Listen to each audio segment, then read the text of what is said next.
Masasabi kong isa ko. Isa ako sa pinakamaswerteng anak na mayroong ganitong pamilya, na hindi ganun karamya, pero masaya at payapa. Kumpleto na may ama at ina na mapagmahal at masipag.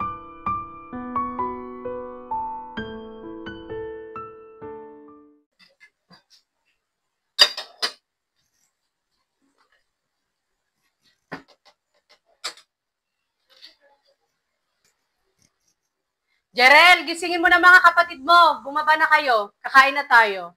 Baka mali pa kayo sa school. Opo mga palabas na, gisingin ko lang po sila. Oy, gising na, kakain Kaya wala na akong mahihiling pa.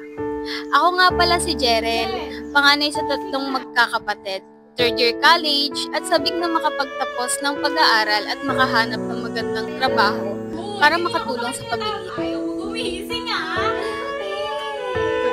Tara na! Hindi na! Bago pa Bahala kayo dyan. Tara na! Isa! Okay, una na ako sa baba. Sobrang nagpapasalamat ako sa Diyos dahil sa maginhawang buhay.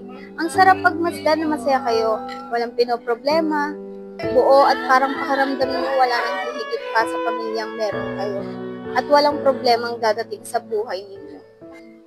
Pero sa hindi maintindihang pagkakataon, mayroong bangungot na ninais kong hindi na mapanaginipan ulit.